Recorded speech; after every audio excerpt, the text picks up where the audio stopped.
themselves in this situation. Bears have a very winnable game this week with Jacksonville. Then we'll see. RC, next up, NFC West, Seahawks, Rams. Who you got?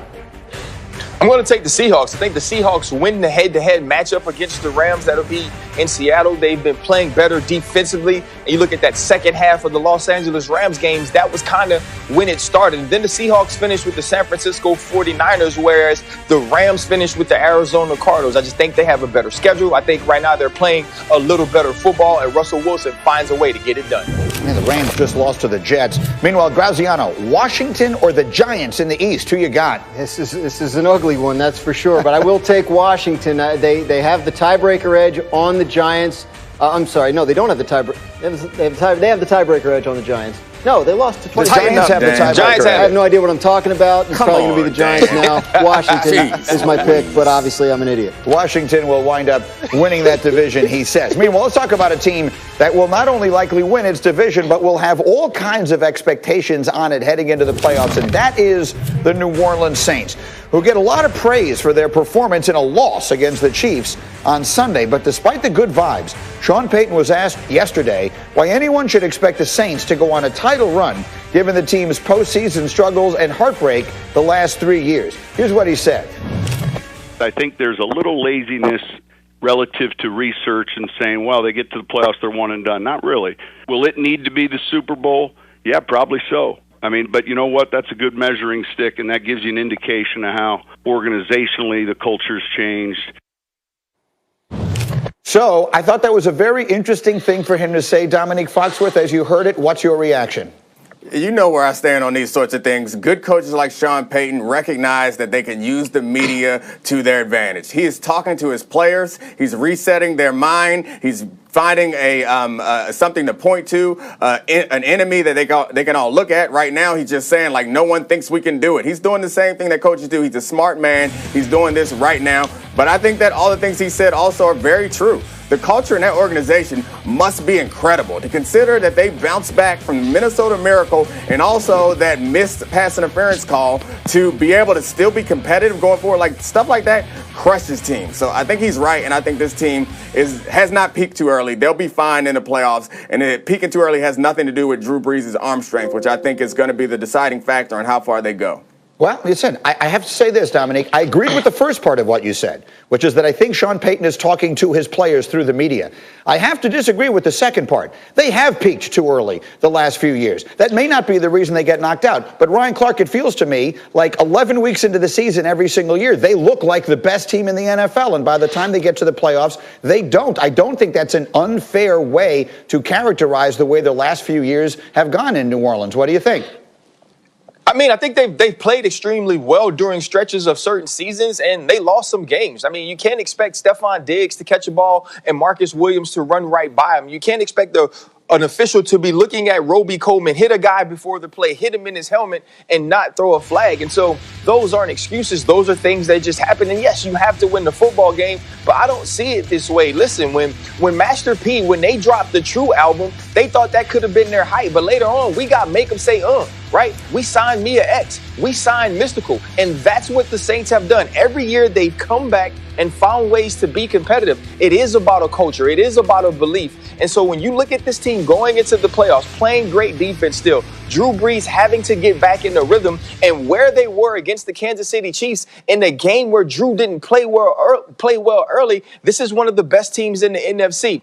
And they have to get breaks. Things have to go right. But that's everybody. That's every season. And I think the Saints are right in the thick of the NFC hunt, just like the Packers, just like the Seahawks, just like the Buccaneers. This isn't a team you want to play or you can count out right now. What's that look on your face, Nate? Oh, no, I just was wondering. I wanted to ask Dan who he thought Emmanuel Sanders is. Is he Snoop Dogg, Mia X, Mystical? Who is he in this analogy? Who did they sign? Yeah, obviously, I'm giving you a chance to bounce back from your rough start earlier. You're not putting me in the best position to succeed. I got to be honest. That's exactly right. That's terrible coaching, Dominique. That's just awful coaching. You got to know your talent. Okay, that's like actually asking Mitch Trubisky to play the West Coast offense. All that's terrible coaching. I gave him multiple choice. That's an easy dunk. Just say, I don't know, mystical. And I would have said, way to go, taking over for the 9-9 in the 2000. Hopefully when we do the show live, we'll get all this right. If I could somehow circle this back to the place that I thought it began, Why? it would be to say that part of it, look, I understand that game they lose to the Rams, it might be the worst call of all time, but the reality is they didn't play well that day. And they didn't play well in the playoff game last year against Minnesota when they lose at home. And they have looked, and part of it might be that Breeze, we have said Greeny, I have a question for you. Go ahead. Can I sit in your seat, Greeny? Can I sit in your seat? Sure. Every season, can you pick the winner of the Super Bowl by how they're playing in Week 11? No, absolutely not.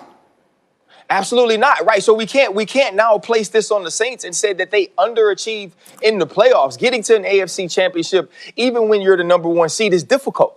And losing that game happens from time to time. I don't necessarily know that it's about peaking during the middle of the season as it is executing in those moments. There's been some moments that they haven't executed, but that isn't to say that they peaked too early and weren't in the hunt late in the season. Come on, Dan. You got something to say. Save yourself, Dan. Say something smart. We got to supposed to go to NBA. I was at those last two Saints playoff losses. They had the chance to win the game, even after the pass interference penalty. They played lousy against the Vikings last year. You can learn from those experiences and be a better January team, and that does not mean that you're a terrible team or that you can't win the Super Bowl. But they have to do better in those games. They have to. That is analysis. Way to go. Way to bounce back, boy. There we go. Just don't ask me about the tiebreakers. Put a bookmark in that. We're coming back to the NFL. But if you're just joining us, we began with the NBA, whose season began last night, and that meant the return of that man, Kevin Durant, making his debut as a Brooklyn Net with his new teammate, Kyrie Irving, and the two of them were on fire early. That is Durant's first bucket. In his return, it's a three, and then Kyrie Irving would knock one of those down as well from the corner here. Durant and Kyrie combining to score 27 points in the first quarter. Golden State had 25. Nets up 15 right before the half. Look at the range. Kyrie drilling one. He had 24 in the first half. The Nets were up 18 points. Third quarter, the Nets are pulling away.